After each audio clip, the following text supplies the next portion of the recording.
me le bendiga una vez más a todos los creyentes. Hay una incertidumbre en la cristiandad y algunos están firmemente engañados por lo que es en cuanto al diezmo. ¿Realmente el diezmo es para la iglesia? Es la pregunta.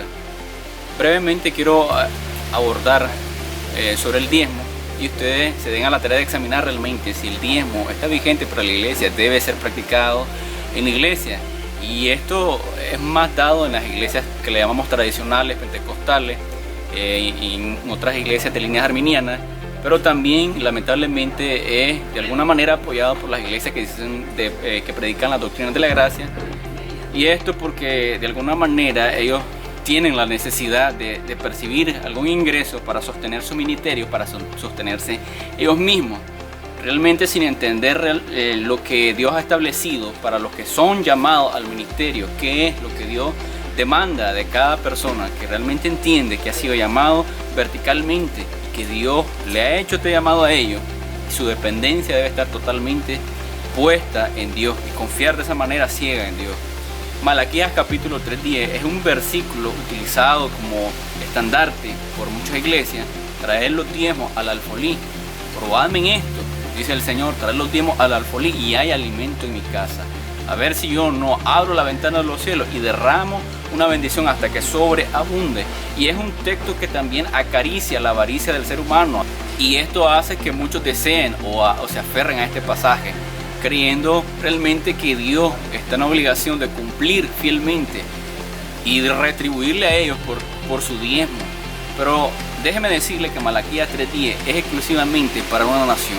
Si usted lee el contexto, te das cuenta, el contexto de ese pasaje, te das cuenta que Malaquías 3:10 está hablando de una nación que se llama Israel. Nosotros, en las iglesias diseminadas en diferentes lugares, no estamos en las características o en la forma que estaba el pueblo de Israel. No somos una nación de pacto como Israel era una nación de pacto. Y de esta manera ellos tenían ciertas normas. De hecho, había un templo al cual se llevaban los diezmos. Había un alfolí, que hoy le llaman una bolsita. Pero realmente el alfolí era un almacén donde se almacenaba todo lo que, valga la redundancia, todo lo que se producía en la tierra. Porque recordemos que en el caso de Israel era una nación agrícola. Y todo lo que se recogía al final de la cosecha se apartaba el diezmo. En el caso de la iglesia, muchos tenemos diversos oficios y no necesariamente agrícolas. Por lo tanto, partiendo de ese primer punto de vista, no estamos obligados a practicar el diezmo. Número 2, realmente en el templo Dios había consagrado a una tribu, la tribu de Leví exactamente, para que se ocupara de lo que es el servicio del templo. Y es para ellos que se destinaba lo que es el diezmo. El diezmo. Nosotros como iglesia no tenemos una tribu sacerdotal. Si bien es cierto, Pedro dice que nosotros somos un linaje escogido, que somos sacerdocios, pero realmente en todo caso, si hablamos de aplicar el diezmo, tendría que aplicarse el diezmo a cada uno de los verdaderos creyentes, si todos somos real sacerdocios, pero no es así.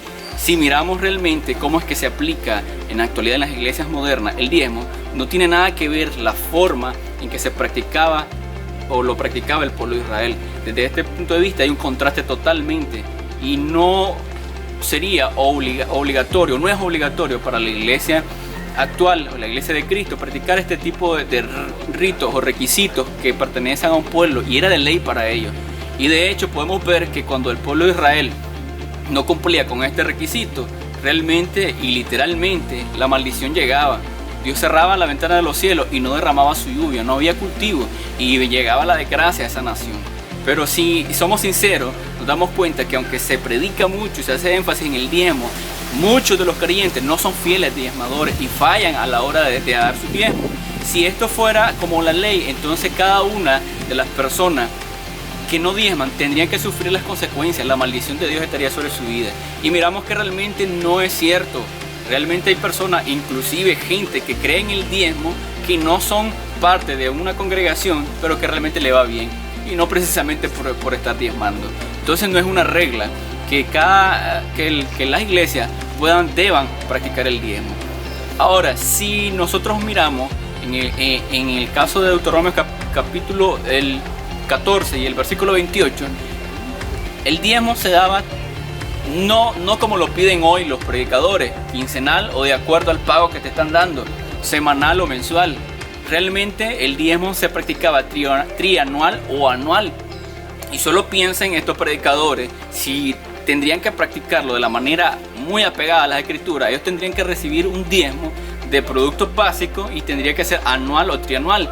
Otra característica del diezmo para Israel, que se practicaba en Israel, que al final que se recolectaba todo, tenía que compartirse con la viuda, con el huérfano, con el extranjero que estaba desprotegido, compartir con los levitas, y se hacía una fiesta en el nombre del Señor y se compartía.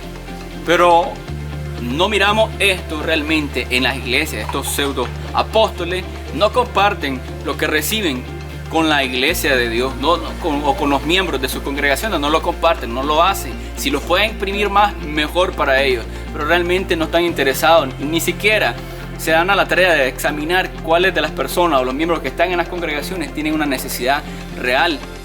No lo hacen. Por lo menos aquí en Nicaragua hay iglesias que tienen proyectos de urbanización, que tienen escuelas, pero realmente si ustedes revisan dentro de las escuelas que son las más caras, escuelas supuestamente cristianas que son las más caras aquí en Nicaragua, te das cuenta que no hay planes de beca para las familias que tienen menos posibilidades. Dentro de sus mismas congregaciones ellos no se dan a la tarea de examinar. De hecho, hay proyectos de vivienda que hacen estos grandes superapóstoles, que tampoco ellos están preocupados por la condición de la iglesia. ¿Qué miembro de la iglesia tiene problemas de vivienda? No tiene dónde vivir, anda alquilando, anda posando. Ellos no están preocupados por eso. Desde ahí usted mira un contraste radical en cuanto a cómo se aplicaba el diezmo en el pueblo de Israel y cómo realmente dicen ellos aplicarlo hoy en la iglesia. Por lo tanto, si ustedes examinan a profundidad todas las escrituras, cómo se practicaba el diezmo, realmente no se debería de practicar el diezmo, y si ellos realmente piensan que deben practicar el diezmo, lo están practicando mal. Dios me les bendiga.